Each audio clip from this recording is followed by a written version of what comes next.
Oke, Assalamualaikum warahmatullahi wabarakatuh anakku sekalian. Jadi hari ini kita masuk di tema 5 untuk pelajaran IPA.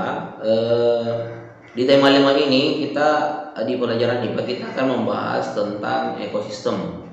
Jadi begini ya, pertama seperti yang saya sampaikan tadi bahwa sekarang kalian sudah memegang semua buku tematik tema 5. Bagi yang belum ada bukunya atau yang tidak ada bukunya, itu silahkan buka file yang saya bagikan tadi, karena saya akan menjelaskan sesuai dengan ada di buku tema 5 tersebut. Jadi sebentar, kalau saya misalnya mengatakan bahwa silakan buka halaman sekian, silakan kalian buka supaya bisa mengikuti penjelasan saya. Oke, sekarang tidak lama, sekarang kalian coba semua buka halaman 3. Jadi sekarang semua buka halaman 3. Oke. Sudah? Nah, jika sudah membuka halaman 3, kita di situ melihat ada penjelasan tentang ekosistem.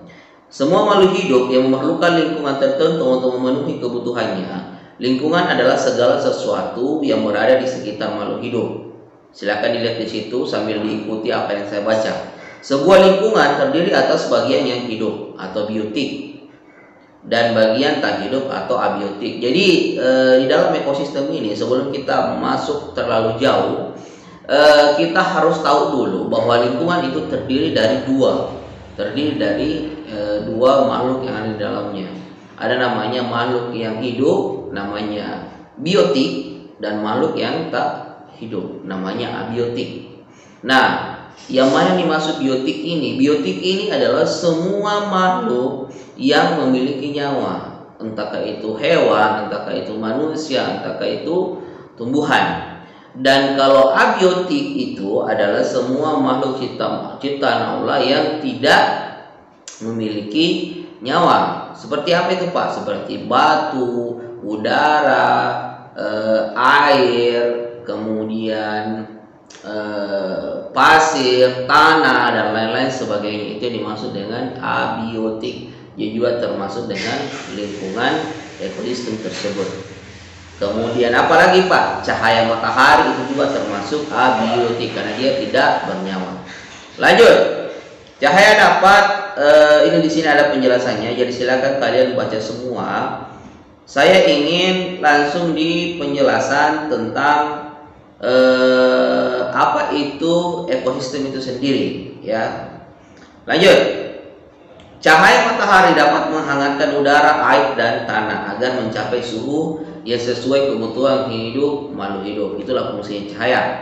Cahaya matahari juga membantu tumbuhan membuat makanan. Nah, pada proses apa? Proses fotosintesis. Jadi proses fotosintesis pada tumbuhan itu menghasilkan oksigen dan menghasilkan karbohidrat untuk tumbuhan itu sendiri. Kalau oksigen itu untuk siapa? Bukan cuma untuk tumbuhan, tapi untuk manusia dan hewan, untuk dia hidup setiap hari.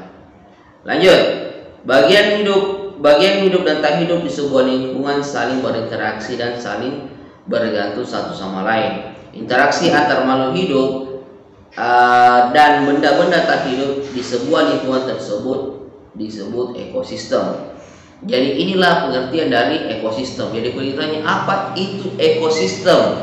Ekosistem itu adalah interaksi antara makhluk hidup dan makhluk tidak hidup di sebuah lingkungan. Itu saja, jangan terlalu jauh, jangan juga terlalu panjang. Jadi kalau ditanya apa pengertian dari ekosistem?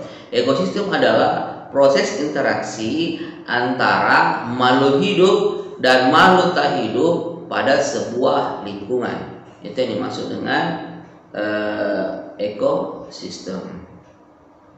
Nah, lanjut. Ekosistem tersusun atas individu, populasi, dan komunitas. Jadi semua ini ada pengertiannya masing-masing. Kalau individu itu adalah tersendiri, jadi satu-satu. Misalnya kerbau, ataukah jangan dulu binatang ya, manusia. Kalau misalnya satu orang itu dimaksud dengan individu. Kemudian kalau dikatakan populasi berarti jumlahnya. Jadi kalau populasi itu adalah jumlahnya. Jadi kalau misalnya populasi manusia dalam sebuah daerah adalah 2.500 jiwa. Artinya jumlah manusia pada daerah itu adalah 2.500 jiwa. Itu yang dimaksud. Itu namanya populasi. Kemudian komunitas. Komunitas itu adalah kelompok. Jadi misalnya kalau bukan cuma manusia, kalau hewan itu ada beberapa hewan itu yang hidup berkelompok. Jadi kelompok yang satu itu tidak bergabung sama kelompok yang lain. Contoh apa? Contoh misalnya jangan terlalu jauh ya, monyet. Monyet itu adalah salah satu hewan yang hidup berkelompok. Jadi biasanya kalau monyet itu dia satu kelompok itu terdiri dari beberapa orang. Misalnya di situ itu ada anaknya, ada bapaknya, ada betinanya, ada jantannya, seperti itu. Jadi tapi bukan cuma satu keluarga begitu, tapi ada beberapa. Di sana terdiri dari beberapa ekor. Nah, di kelompok lain di tempat lain itu ada juga satu kelompok, tapi dia monyet juga. Jadi biasanya begitu, dia menguasai satu teritori atau tempat, dan kelompok monyet lain itu menguasai juga satu tempat. Jadi itu dimaksud dengan komunitas, seperti itu. Oke, itu saja yang perlu kalian tahu untuk di pembahasan halaman ini. Ya, ini ada di sini, individu adalah makhluk hidup tunggal, misalnya seekor kambing atau seekor burung dan sebuah pohon cemara. Tempat individu tinggal disebut habitat. Jadi tempat tinggalnya itu disebut habitatnya. Dan sebuah populasi adalah kumpulan individu sejenis yang menempati satu daerah tertentu. Jadi populasi itu kumpulan seperti jumlah banyaknya individu, tapi dia sejenis dan menempati tempat tertentu. Seperti yang saya jelaskan, manusia, semuanya manusia menempati suatu daerah, jumlahnya itu yang dimaksud dengan populasi. Sebuah kolam terdapat populasi ikan, populasi tumbuhan teratai, dan populasi lumut. Jadi sebuah kolam, kalau misalnya kita berbicara masalah tumbuhan atau hewan, jadi satu kolam itu di situ ada sejumlah ikan, di situ juga ada sejumlah lumut atau populasi lumut, seperti itu. Lanjut, sementara itu komunitas adalah populasi makhluk hidup di suatu daerah tertentu. Seperti saya jelaskan tadi, jadi ada kelompok populasi tertentu. Jadi misalnya dia hewan sejenis menempati daerah tertentu atau menempati tempat tertentu. Jadi seperti itulah. Contoh komunitas adalah komunitas sebagai sungai dan komunitas padang rumput. Jadi misalnya ada satu kelompok yang menguasai sungai misalnya. Jadi ada yang menguasai misalnya gurun, misalnya seperti itu. Tapi sebenarnya kalau penjelasan seperti ini, kalau yang penjelasan semuanya itu komunitas juga bisa kita lihat misalnya dalam satu jenis hewan, dalam satu tempat itu ada juga kelompok-kelompok di dalamnya, seperti itu. Jadi kalau misalnya yang di komunitas sini dijelaskan di sini itu satu tempat, satu daerah, dia satu jenis hewan. Kemudian daerah yang lain misalnya di sungai, otomatis yang tinggal adalah komunitas ikan. Kemudian kalau di gurun, otomatis yang tinggal adalah komunitas onta misalnya, seperti itu. Ini yang dimaksud, tapi pada dasarnya sama. Oke, kita lanjut.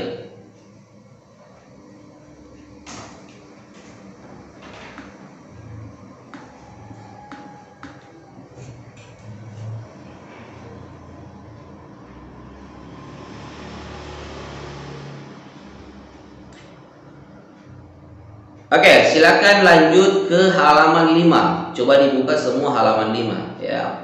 Buka semua halaman 5. Di situ ada jenis makanan hewan.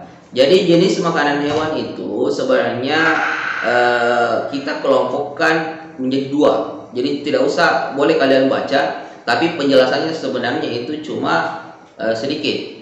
Jadi sebenarnya jenis makanan hewan itu ada 2.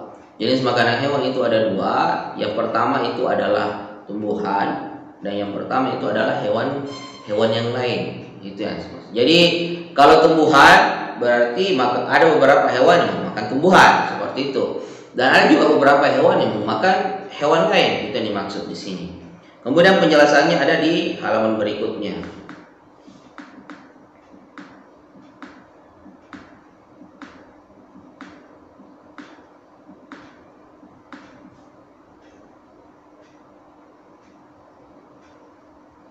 Coba dilihat halaman 10. Nah, sekarang kalian lanjut di halaman 10. Nah, di halaman 10 itu semua dibuka halaman 10, ada namanya jenis-jenis ekosistem. Jadi pada ekosistem tersebut itu ada jenis-jenisnya. Pada dasarnya ekosistem yang ada di dunia ini terbagi menjadi 2 jenis, yaitu jadi kelompok besarnya dulu ya, kelompok besarnya, karena sebentar ada pembagiannya tersendiri dulu. Jadi terbagi dari 2 ekosistem, yaitu yang pertama adalah ekosistem alami dan ekosistem buatan. Itu dulu 2 kelompok besarnya. Ada alami, ada buatan. Yang mana dimaksud alami? Alami itu terbentuk sendiri atas kekuasaan Allah. Tapi kalau buatan itu adalah ekosistem yang dibuat oleh manusia. Itu yang dimaksud. Lanjut. Ekosistem alami dan ekosistem buatan. Ekosistem alami terdiri atas ekosistem air dan ekosistem darat. Jadi ekosistem alam itu ada 2. Ada namanya ekosistem air dan ekosistem darat. Ekosistem air terdiri atas ekosistem air tawar dan ekosistem air asin. Jadi air itu sendiri terdiri dari 2, ekosistem air tawar dan ekosistem air asin, seperti itu. Kemudian ekosistem darat terdiri atas ekosistem hutan. Jadi ekosistem darat ini yang agak banyak. Ada namanya ekosistem hutan, ada namanya ekosistem padang rumput, ada padang pasir, ada tundra, ada taiga, ada ekosistem ekosistem taiga. Nah, di sini akan ada penjelasannya masing-masing. Jadi itulah pembagian dari ekosistem. Kemudian kita masuk di ekosistem buatan. Ekosistem buatan merupakan ekosistem yang diciptakan manusia untuk memenuhi kebutuhan manusia. Seperti apa? Seperti sawah dan bendungan merupakan 2 contoh ekosistem buatan. Jadi sawah itu sebenarnya dibuat oleh manusia. Kemudian bendungan itu dibuat oleh siapa? Dibuat oleh manusia. Itulah yang dimaksud dengan ekosistem buatan. Oke. Kita lanjut ya. Kita lanjut. Kemudian di penjelasannya di sini ada di halaman berikutnya, di halaman 11. Di halaman 11 itu ada jenis-jenis pembagian ekosistem. Kemudian di sini ada ekosistem air tawar. Yang paling pertama kita akan melihat ekosistem air tawar. Coba dilihat, ekosistem air tawar contohnya ekosistem danau, kolam, dan sungai. Jadi air tawar itu juga ada pembagiannya. Ada namanya danau, kolam, dan sungai. Ekosistem air tawar mendapat cukup sinar matahari. Tumbuhan yang paling banyak hidup pada ekosistem ini adalah ganggang. Kemudian ekosistem air asin contohnya ekosistem terumbu karang dan ekosistem laut dalam. Berbagai jenis ikan, kerang, koral, dan makhluk laut lainnya hidup pada ekosistem ini. Terdapat juga beberapa jenis hewan kecil dan tumbuhan alga yang dapat membuat sendiri makanannya. Seperti itu. Nah, kita lanjut, itu ekosistem air tawar. Selanjutnya masuk di ekosistem hutan hujan. Jadi tadi itu air, jadi sekarang kita masuk di ekosistem daratnya. Ekosistem darat ini masih tetap di halaman 11 ya. Ekosistem darat contohnya ekosistem hutan hujan tropis, hutan sabana, hutan padang rumput, dan gurun taiga atau tundra. Ekosistem darat ini dibedakan oleh tingkat curah hujan dan iklimnya. Perbedaan tersebut menyebabkan jenis tumbuhan dan hewan yang ada di dalamnya juga berbeda. Tumbuhan seperti rotan dan anggrek serta hewan seperti kera, burung, badak, dan harimau berada pada ekosistem hutan hujan tropis. Ekosistem sabana memiliki curah hujan yang lebih rendah daripada ekosistem hujan tropis. Hewan-hewan yang hidup di sabana antara lain berupa jenis serangga dan mamalia seperti zebra dan singa. Makanya ada dikatakan hutan sabana, itu disitulah hidup hewan-hewan yang bebas seperti itu. Kita lanjut di halaman 12 berikutnya. Di situ ada ekosistem padang rumput, ekosistem gurun. Di sini ada gambarnya ya, silakan kalian lihat. Kemudian ekosistem tundra. Kalau tundra itu dia beres ya, bersalju. Kemudian ada ekosistem taiga. Di sini ada penjelasannya. Mari kita coba lihat. Ekosistem padang rumput memiliki curah hujan yang lebih rendah dibandingkan dengan ekosistem sabana. Tumbuhan khas ekosistem ini adalah rumput. Hewan yang hidup pada ekosistem ini contohnya bison. Bison itu hewan besar bertanduk. Kemudian singa, anjing liar, serigala, gajah, jerapah, kanguru, dan ular. Burung merupakan ekosistem yang paling gersang karena curah hujan yang sangat rendah. Tumbuhan jenis kaktus saja yang memiliki duri untuk mengurangi penguapan yang hidup di situ.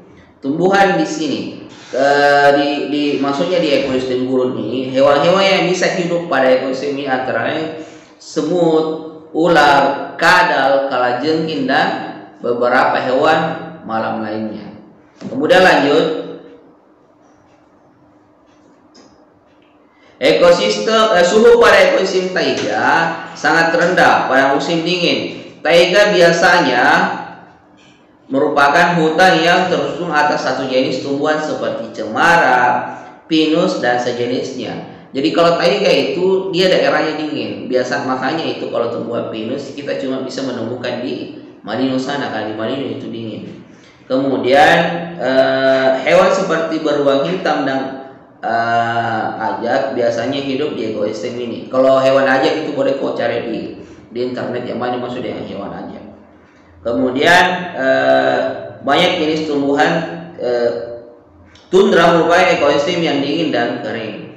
Jadi tadi itu taiga, sekarang tundra merupakan ekosistem yang dingin dan kering. Banyak jenis tumbuhan tidak bisa hidup pada ekosistem ini karena rendahnya suhu lingkungan sepanjang tahun. Akar-akar tanaman tidak dapat tumbuh pada suhu yang dingin. Tumbuhan jenis rumput tertentu saja yang mampu bertahan. Beberapa jenis burung bersarang di ekosistem tundra pada saat musim panas saja ya. Pada saat musim panas saja, seperti angsa dan bebek, seperti itu. Jadi dia bersarang bukan pada musim dinginnya, tapi dia bersarang pada saat musim panasnya. Oke, kita lanjut.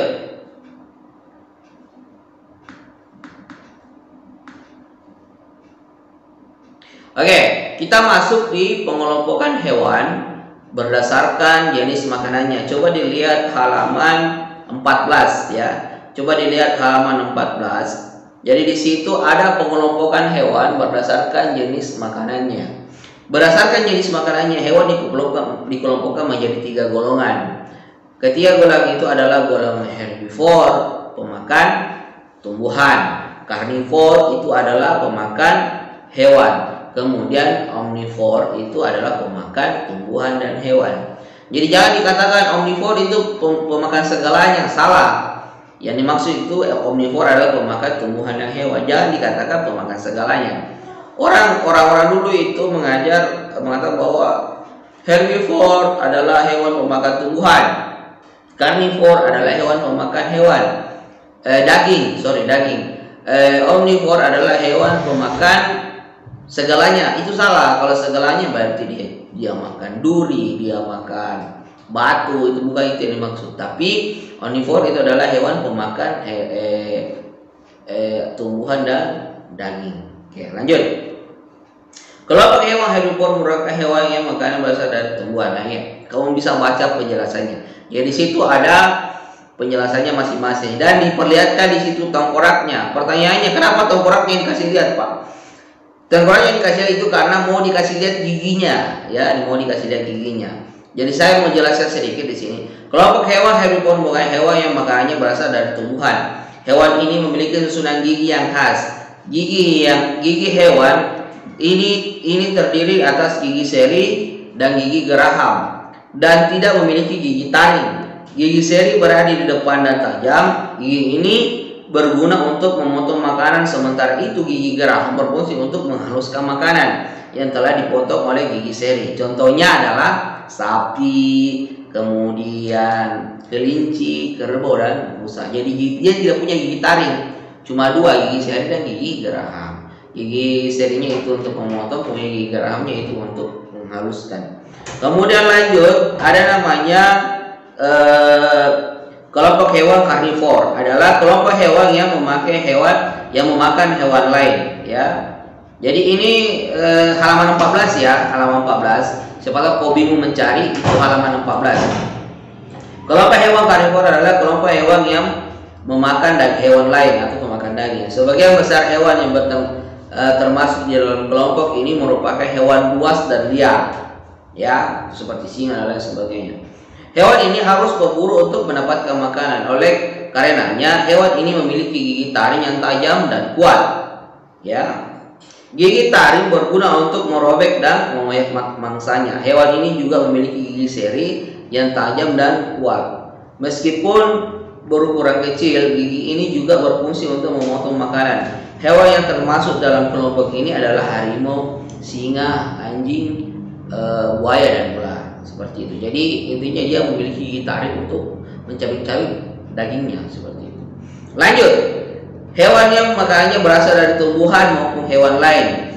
Hewan omnivor memiliki susunan gigi yang tersendiri, gigi seri, gigi taring, dan gigi geraham. Jadi dia memiliki semua gigi. Jadi ini yang lengkap. Ada gigi taringnya, ada gigi serinya, ada gigi gerahamnya. Karena kenapa? Dia juga makan daging, dia juga makan tumbuhan. Gigi seri, gigi taring, dan gigi geraham. Hewan ini berkembang dengan baik untuk menyesuaikan dengan makanannya. Gigi seri dan gigi taring digunakan ketika memakan makanan yang berupa hewan lain. Ya, sementara itu gigi seri dan gigi geraham digunakan ketika memakan makanan berupa tumbuhan. Contohnya adalah orangutan, gorila, monyet merupakan beberapa contoh hewan yang termasuk kelompok ini. Bukan cuma hewan ya, manusia juga termasuk kelompok omnivor, karena manusia juga memakan segalanya, bukan memakan segalanya, memakan tumbuhan dan hewan, gitu. Lanjut ya, kita lanjut. Jadi mungkin ini agak panjang, kenapa? Karena memang saya mau bahas dulu full untuk IPA, karena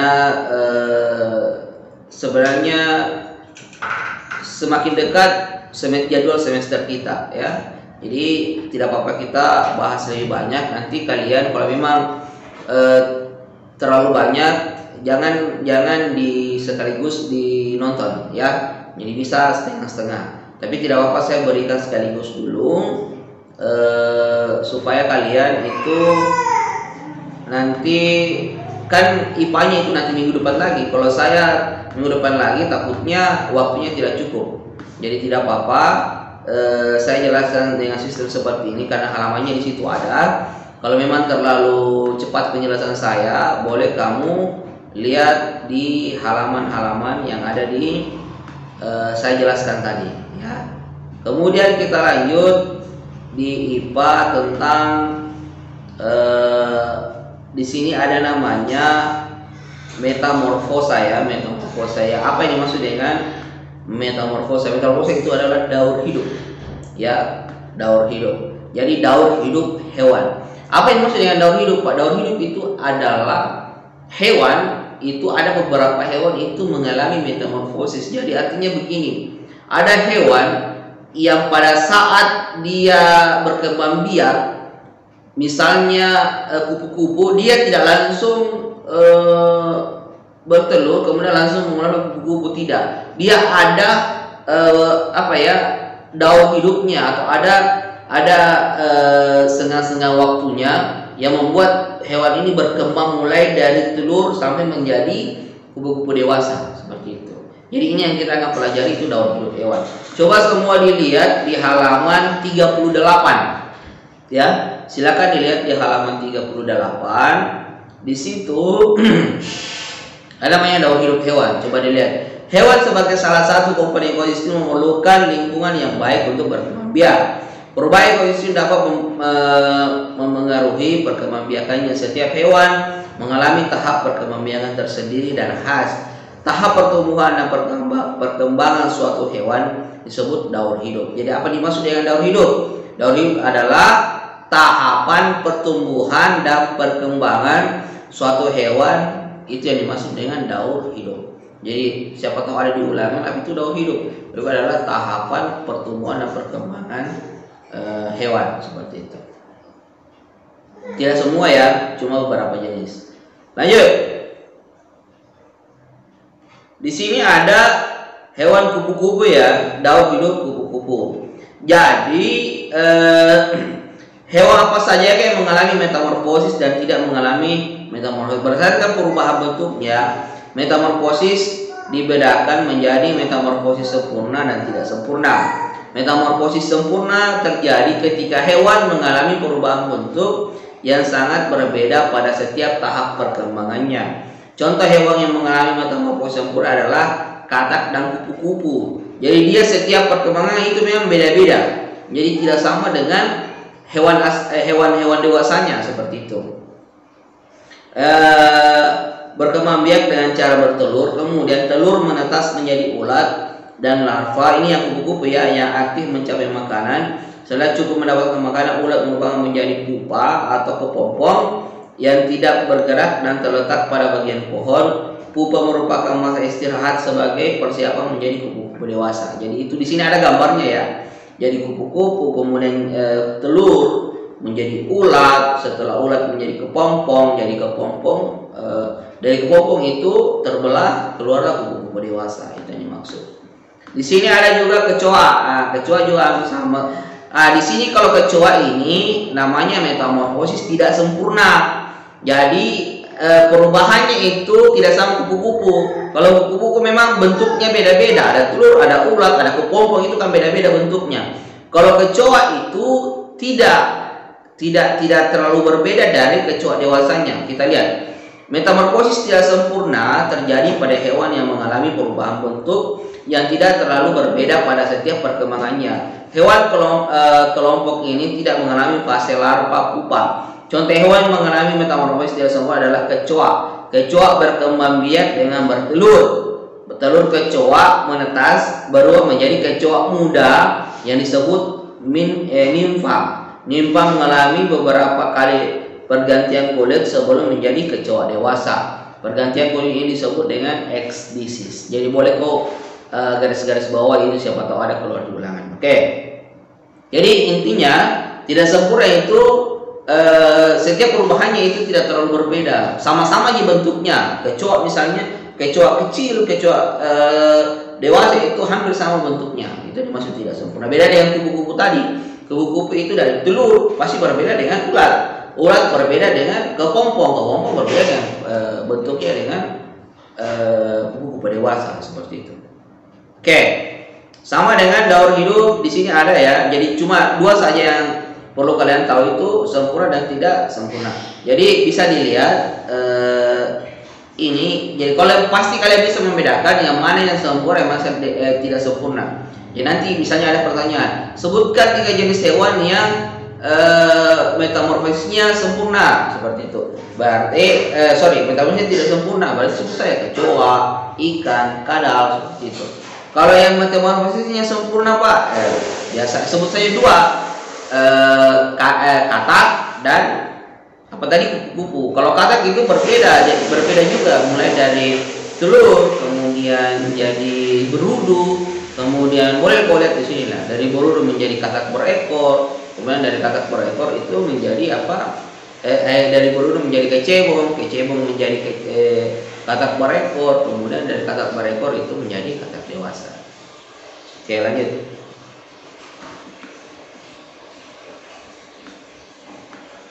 Itu tadi ya masalah daur hidup. Oke, kita lanjut di pembahasan tentang lanjutan dari ini. Ada, coba lihat di halaman berikutnya. Tunggu saya cari dulu. Kita masuk di pembelajaran keberapa ini? Pembelajaran 6 ya, pembelajaran 6. Kita masuk di pembelajaran 6 itu di halaman 49. Coba dilihat semua di halaman 49. Di halaman 49 itu kita masuk di perubahan ekosistem. Kita masuk di perubahan ekosistem. Coba di dalam 49 semua. Ekosistem mengalami perubahan sepanjang waktu. Komponen-komponen di dalam ekosistem dapat mengalami peningkatan maupun penurunan jumlah. Misalnya, pada saat musim hujan, sebuah kebun akan mendapatkan lebih banyak air hujan daripada saat musim kemarau. Itu sudah ketentuannya. Jadi kalau musim hujan, kebun itu pasti banyak curah hujannya. Musim kemarau biasanya bahkan tidak ada air hujan yang turun, seperti itu. Tanaman tumbuh dengan baik. Itu pada saat hujan itu tanaman tumbuh dengan baik. Tikus-tikus tanah juga akan mendapatkan lebih banyak makanan daripada biasanya itu pada saat musim hujan. Kondisi ini akan meningkatkan populasi tikus tanah di kebun tersebut. Peningkatan jumlah tikus tanah akan mengakibatkan peningkatan populasi ular tanah. Itu akan berantai, Peningkatan ini disebabkan ular tanah mendapatkan banyak makanan berupa tikus tanah pada musim itu.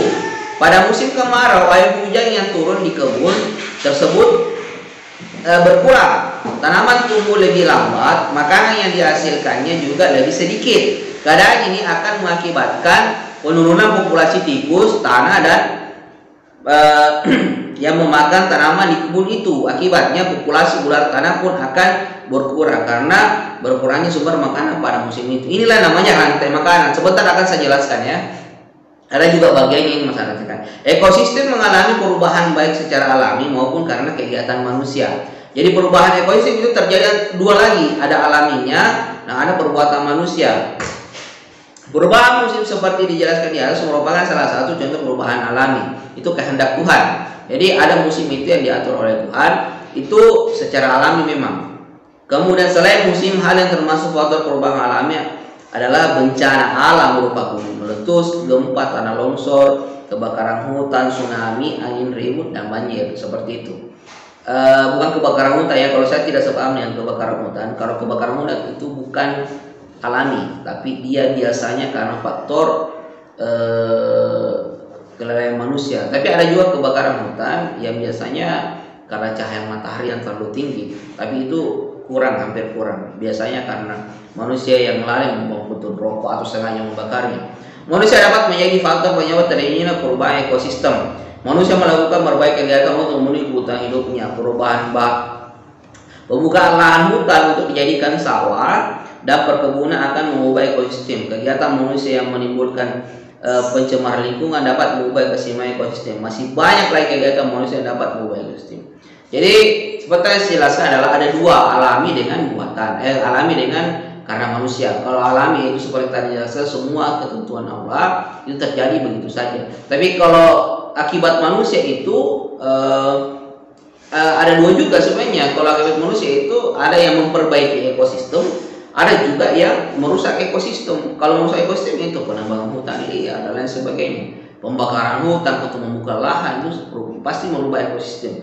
Karena pasti banyak hewan-hewan akan mati seperti itu. Lanjut.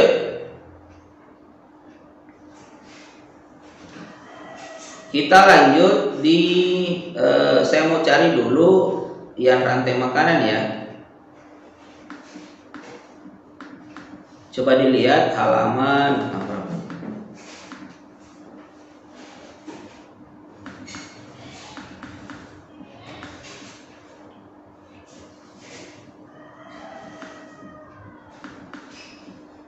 Ini rantai makanan. Coba dilihat, dibuka halaman 55 ya. Coba dibuka halaman 55. Di sini kita lihat rantai makanan. Oke. Rantai makanan adalah perjalanan makanan dan ini salah ini. Rantai makanan itu adalah perjalanan makan dan dimakan dengan urutan tertentu antar makhluk hidup. Jadi perjalanan makan dan dimakan dengan urutan tertentu antar makhluk hidup. Di sini, jadi seperti saya jelaskan tadi, dia bentuknya melingkar, ya, Di sini ada rantai makanan. Salah satu contoh yang dijelaskan tadi itu adalah ini adalah tumbuhan. Tumbuhannya itu dimakan oleh tikus, kemudian tikusnya dimakan oleh ular, ularnya dimakan oleh elang. Elangnya itu bukan dimakan sama jamur bukan. Jamur ini berfungsi sebagai pengurai. Pada saat apa? Pada saat elang itu sudah mati,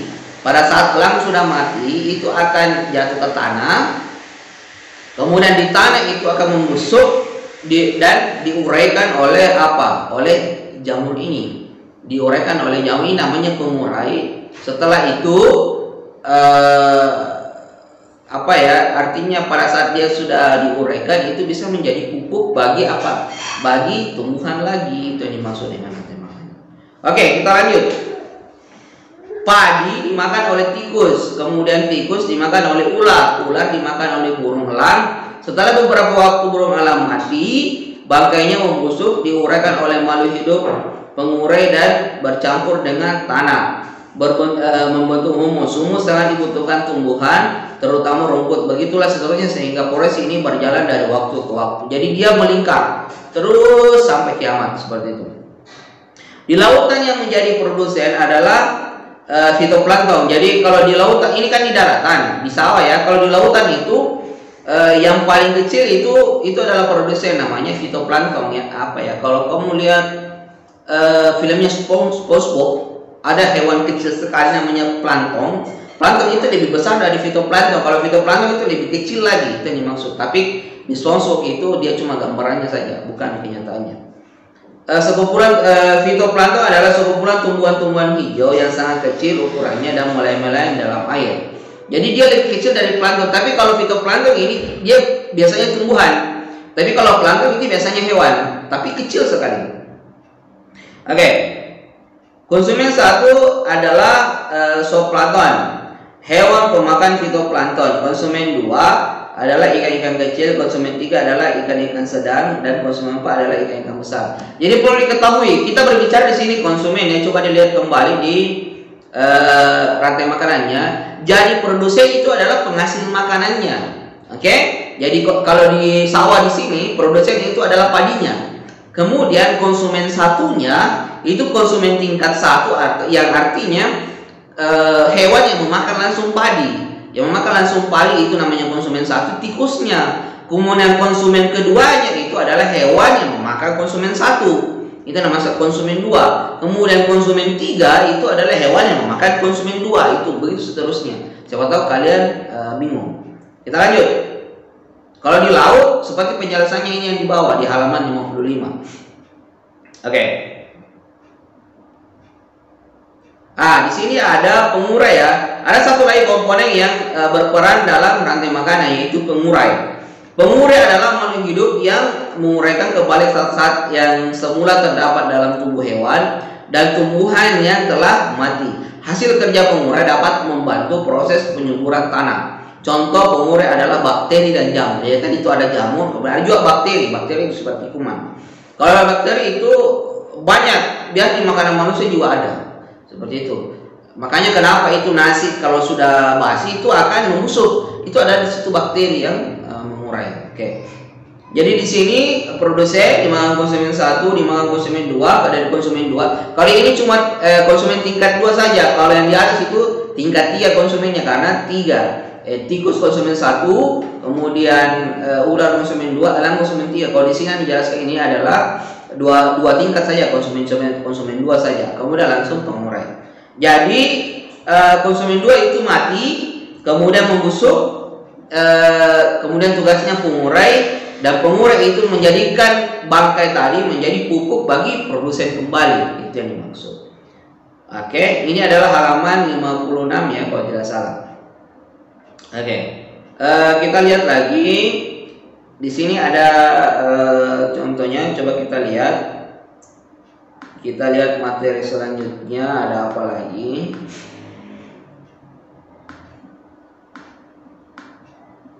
Ini cuma tugas-tugas semua.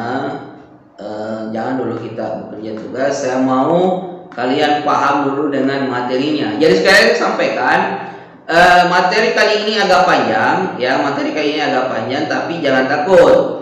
Ini kamu punya waktu 1 minggu. Karena kenapa? Besok bukan IPA lagi, besok IPS lagi. Kamu punya waktu 1 minggu untuk setiap saat melihat. Jadi kalau kalian mau cicil boleh. Jadi tidak menonton semuanya juga boleh, tidak ada masalah. Jadi kalian boleh cicil yang mana dulu yang kamu mau pahami, karena ini memang saya buat panjang ya. Saya buat panjang, dan insya Allah saya berusaha untuk membuat video kali ini itu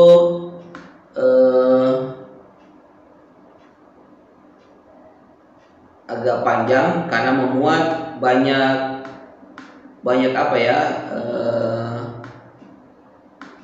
banyak materi, khusus materi IPA ya. Oke.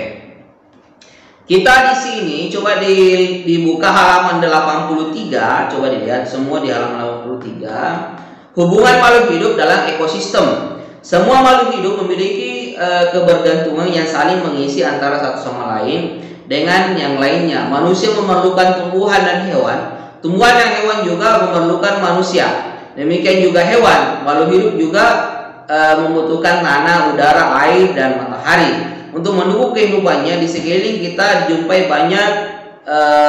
banyak bentuk saling ketergantungan antara makhluk hidup dan makhluk hidup lainnya.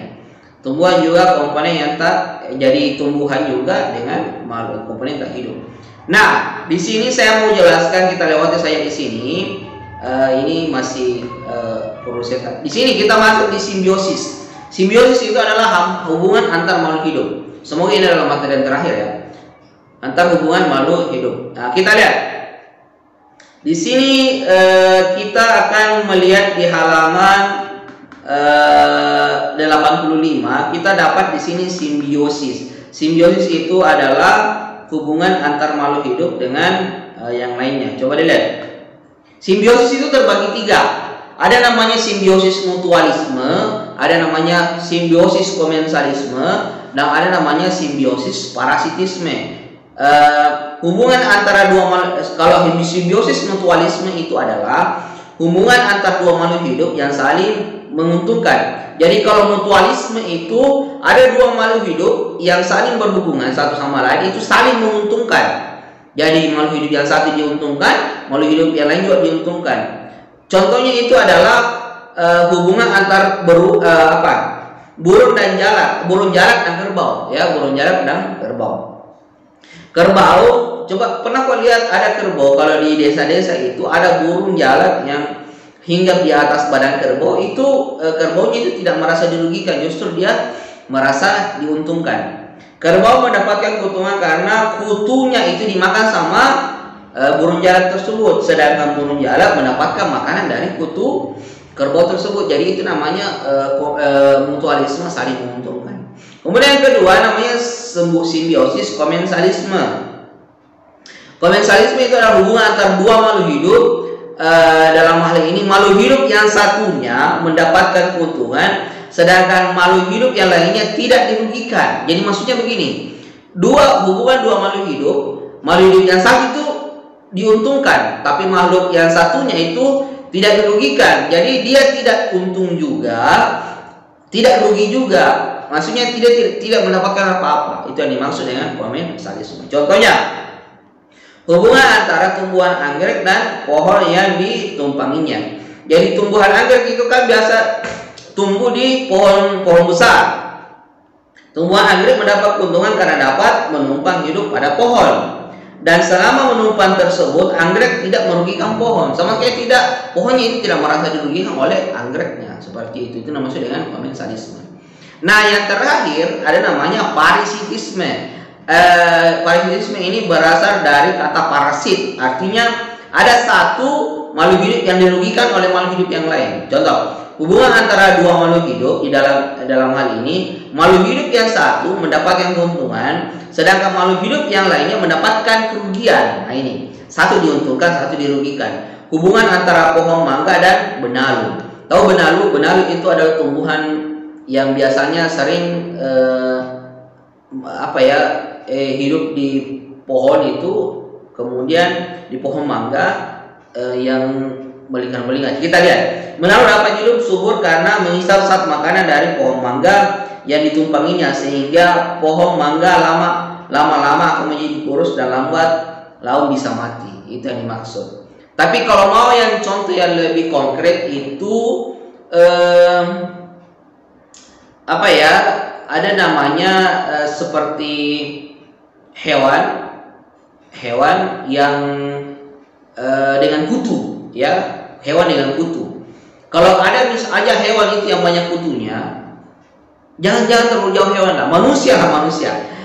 Pada kepala manusia, di rambut manusia itu biasanya ada kutu kan, ada kutu. Nah, kutu itu adalah hewan. Kutu yang hidup di kepala manusia itu akan mendapatkan apa? Keuntungan, karena dia menghisap darah dari manusia. Tapi manusia itu akan rugi karena kenapa? Kepalanya akan gatal disebabkan oleh kutu tersebut. Itu namanya dengan parasitis. Makanya kutu itu bisa dikatakan dengan parasit karena bisa merugikan makhluk hidup atau manusia tersebut. Oke, begitu ya, biasanya seperti itu. Oke, kita coba lihat selanjutnya.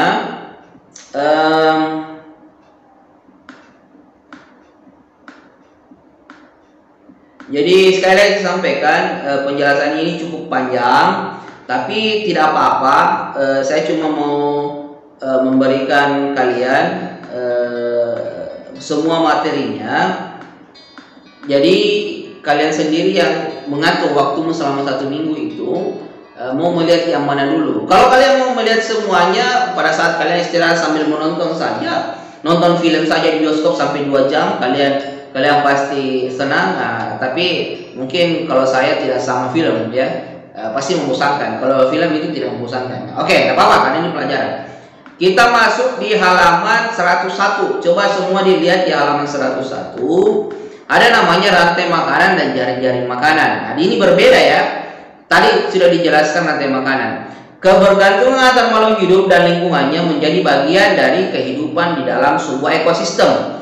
Tumbuhan mendapat energi dari matahari, hewan mendapatkan energi dari tumbuhan, atau hewan lain memakan tumbuhan tersebut. Tumbuhan berhijau daun mampu membuat makanan sendiri. Makhluk hidup yang dapat membuat makanan sendiri disebut produsen.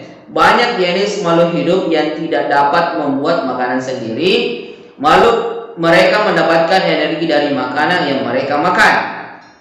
Makhluk hidup yang memakan makanan tanpa bisa membuat sendiri disebut konsumen. Beberapa jenis konsumen makanan tumbuhan, konsumen ini dinamakan herbivore. Konsumen yang memakan hewan disebut karnivor, dan ada konsumen yang memakan keduanya namanya omnivor, seperti dijelaskan tadi. Kita lihat dulu apa perbedaannya. Jadi energi mengalir dari suatu makhluk hidup ke makhluk hidup lain dalam rantai makanan. Rantai makanan adalah hubungan yang khas antara sekelompok produsen dan konsumen. Konsumen makan produsen melepas energi pada konsumen ini lalu menjadi mangsa konsumen yang lainnya. Mangsa adalah semua hewan yang diburu untuk dimakan oleh hewan lain. Dengan demikian, mangsa akan melepas energinya kepada pemangsanya. Pemangsa atau predator dalam konsumen ini berburu makanan, jadi energi dialirkan dari produsen kepada konsumen dalam rantai makanan. Jadi begini ya, penjelasannya lebih singkat begini. Kalau kamu tidak paham dengan buku ini, di rantai makanan itu ada proses makan dan dimakan. Setiap tumbuhan dan hewan itu memiliki energi tersendirinya, ya, memiliki energi tersendirinya. Tumbuhan mendapatkan energi dari mana? Dari proses fotosintesisnya. Jadi tumbuhan itu proses mendapatkan 2, pertama oksigen, kedua karbohidrat. Karbohidrat ini yang membuat tumbuhan ini menjadi energi. Nah, pada saat tumbuhan dimakan oleh hewan atau konsumen satu, itu energi yang ada di tumbuhan itu berpindah ke konsumen satunya, karena pada saat tikus makan padi atau kerbau makan rumput, maka kerbau akan mendapatkan energi. Tikus mendapatkan energi dari makanan yang dia makan dari tumbuhan tersebut. Nah, dari tikus ini pada saat dimakan oleh ular, yaitu pemakan karnivor atau pemakan daging, maka energi yang ada di tikus ini akan berpindah ke ular tersebut. Itu yang dimaksud. Jadi itu adalah proses perpindahan energi dari satu tumbuhan atau hewan ke hewan lain, dari satu konsumen produsen ke konsumen satu ke konsumen yang lain. Itu yang dimaksud seperti itu.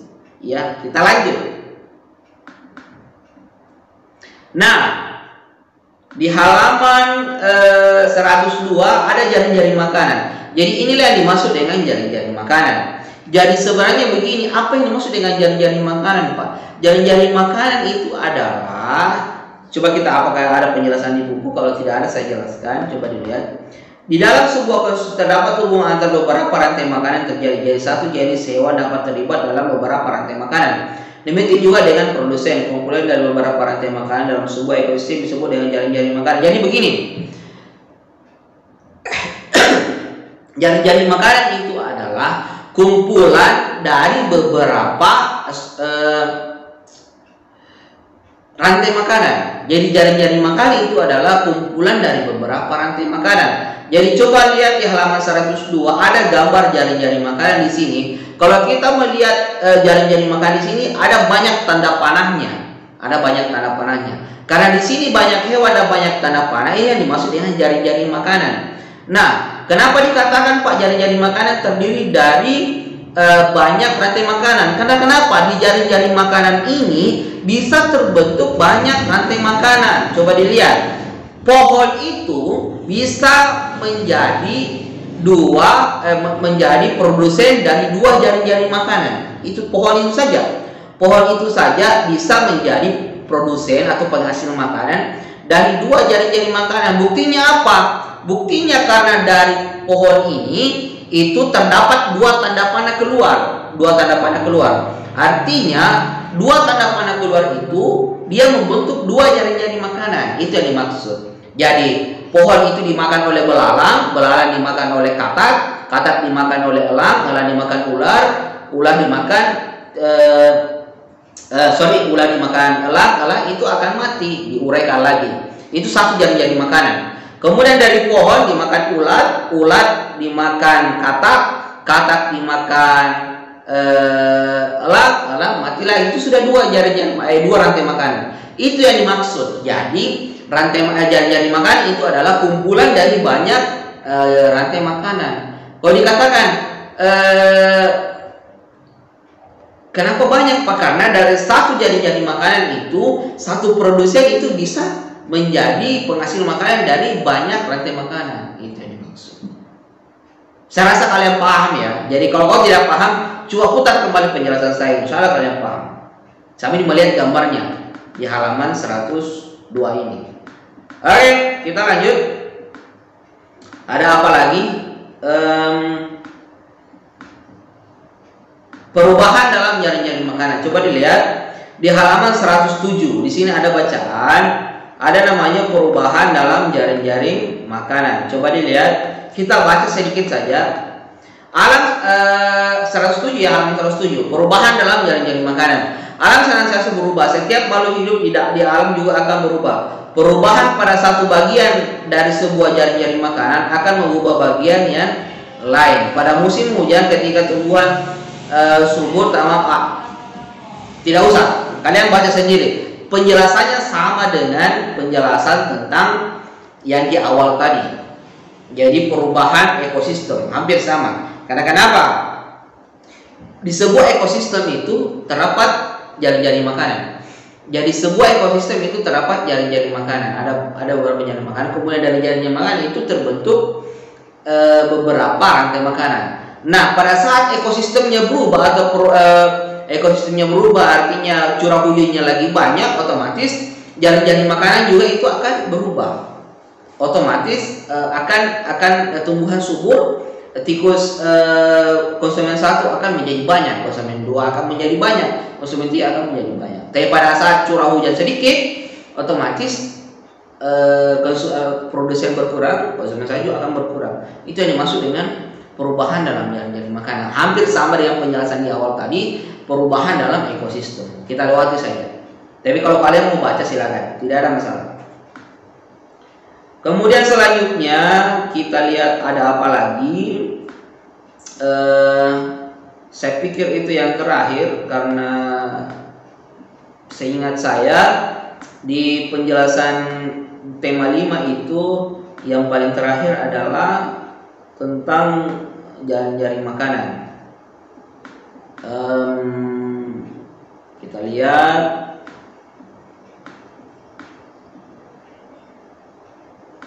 ada terakhir Tapi sebenarnya ini mengulang. Coba dilihat halaman 131. Ini sebenarnya mengulang tadi dari perubahan keseimbangan ekosistem. Sebenarnya di situ ada dua, dipengaruhi oleh secara alami dan dipengaruhi oleh kegiatan manusia. Tapi di sini di penjelasan ini di materi ini halaman 131 dia tidak menjelaskan yang alaminya, tapi khusus pengaruh kegiatan manusianya. Coba kita lihat sedikit. Keseimbangan lingkungan dapat terwujud apabila terjadi keselarasan dan keseimbangan antar komponen biotik dan abiotik. Biotik tadi apa, makhluk hidup, abiotik makhluk tak hidup. Apabila terjadi gangguan pada kedua komponen tersebut, keseimbangan lingkungan akan terganggu. Sejauh ini diketahui terdapat dua jenis faktor yang menyebabkan perubahan keseimbangan dalam ekosistem, yaitu faktor alami dan faktor manusia. Tapi dijelaskannya di sini itu khusus pada pengaruh kegiatan manusia. Faktor alami yang menyebabkan perubahan keseimbangan lingkungan adalah peristiwa alam yang menimbulkan bencana disebut bencana alam. Bencana alam seperti letusan gunung Merapi, banjir, tanah longsor sudah dijelaskan tadi. Kita lanjut saja pada langsung materinya. Pada langsung pengaruh kegiatan manusianya. Coba dilihat. Di sini. Coba dilihat halaman selanjutnya. Halaman selanjutnya itu halaman 132. Di sini ada faktor lain penyebab perubahan keseimbangan adalah faktor manusia yang dilakukan berbagai kegiatan untuk memenuhi kebutuhan hidupnya. Sudah dijelaskan juga di awal sebenarnya. Terdapat beberapa kegiatan manusia yang secara langsung mempengaruhi keseimbangan ekosistem. Kegiatan tersebut antara lain kegiatan penebangan pohon di hutan dan pembakaran hutan, perburuan hewan hutan yang tidak terkendali termasuk penjualbelikan hewan langka yang dilindungi. Kegiatan lain berupa pemakaian pupuk buatan yang berlebihan, kegiatan pembuangan sampah dan limbah dan secara sembarangan, serta beberapa kegiatan lain yang mencemar lingkungan. Ini tidak perlu saya jelaskan, kalian cukup membaca saja karena di awal saya sudah jelaskan. Jadi saya mau jelaskan kesimpulannya saja gini. Keseimbangan ekosistem itu terjadi apabila abiotik dengan biotik itu seimbang. Artinya seimbang itu jumlahnya jumlahnya saling mencukupi. Itu yang dimaksud. Nah, apabila dalam ekosistem ini ada salah satu komponen yang hilang, otomatis itu tidak akan seimbang, ya, tidak akan seimbang. Contohnya apa? Di hutan, apabila pohonnya hilang, otomatis hewan yang ada di dalam hutan itu akan keluar. Contoh, pernah terjadi dulu kera dan monyet itu turun di perkampungan untuk mencari makanan, mengganggu manusia. Kenapa? Karena pada saat itu terjadi penebangan pohon yang secara besar-besaran. Artinya hutannya menjadi gundul, tidak ada lagi tempat berteduh untuk hewan-hewan. Makanya hewan tidak ada juga sumber makanan bagi hewan herbivore atau pemakan tumbuhan. Nah, otomatis lama-kelamaan akan kelaparan dan mati. Ini yang disebabkan oleh tidak seimbangnya sebuah ekosistem. Nah, di penjelasan ini tidak seimbangnya ekosistem itu dipengaruhi oleh kegiatan manusia. Apa itu? Penambangan pohon secara liar. Bukan cuma itu. Jika hewannya juga dihilangkan secara berlebihan, bukan karena mati secara alami, tapi karena pemburuan. Ada manusia masuk ke dalam hutan menembak dan membunuh hewan karena mau diambil kulitnya misalnya pada macan, mau diambil gadingnya misalnya pada gajah. Itu adalah sangat merusak keseimbangan ekosistem karena ada satu konsumen yang hilang dalam sebuah rantai makanan, otomatis konsumen di atasnya itu akan menjadi berkurang dan konsumen di bawahnya itu akan menjadi banyak. Contoh, tikus, ular, dan elang. Jika ularnya hilang, dimatikan sama manusia, otomatis elang akan hilang juga karena tidak ada sumber makanannya. Tapi populasi tikus akan menjadi tinggi, jumlah tikus itu akan menjadi banyak karena tidak ada yang memakan tikus. Maka tikus akan menjadi hama bagi manusia, merusak padi dan lain sebagainya. Itu yang dimaksud dengan ketidakseimbangan ekosistem. Dipengaruhi oleh misalnya ular diburu oleh manusia untuk didapatkan misalnya empedunya untuk dijadikan penawar racun atau obat kuat misalnya, banyak seperti itu. Ular dimangsa untuk diambil kulitnya misalnya. Itu otomatis pada saat ular dihabiskan oleh manusia, diburu, otomatis populasi tikus akan menjadi banyak, akan menjadi hama perusak tumbuhan. Itu namanya tidak seimbang, ketidakseimbangan ekosistem akibat dari perbuatan manusia. Seperti itu. Tapi lebih jelasnya bisa kalian baca sendiri. Kita lanjut ya, kita lihat. Saya rasa itu yang terakhir, kemungkinan itu yang terakhir. Coba kita lihat.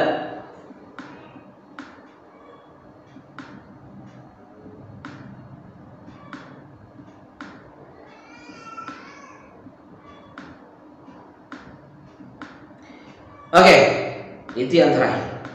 Jadi alhamdulillah hari ini kita bisa menyelesaikan IPA-nya. Jadi kita bisa menyelesaikan IPA-nya untuk hari ini. Dari sekian banyak penjelasan saya dari awal sampai terakhir, saya tidak tahu kemungkinan sudah ada 1 jam. Kenapa saya rampung? Karena saya takutnya tiba-tiba ada dari dinas jadwal semesternya, kemudian kita belajar IPA cuma 1 kali 1 minggu.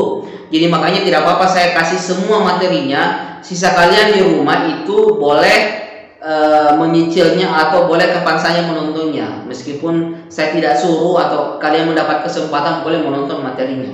Karena kenapa? Materinya saya sudah berikan semua khusus IPA ya. Saya takutnya tiba-tiba ada jadwal untuk ulangan, kita tidak bisa menyelesaikan materi, jadi lebih baik saya berikan di awal saja. Seperti itu. Jadi untuk IPA selesai di tema 5, insya Allah kita ketemu IPA di semester depan lagi. Kemudian tugasnya itu ada tugas, tapi saya rasa tidak usah karena sudah ada beberapa tugas IPA kalian. Jadi cukup materinya saya yang dipelajari, kapan saja ada waktu. Cukup. Wabillahi taufiq wal hidayah. Assalamualaikum warahmatullahi wabarakatuh.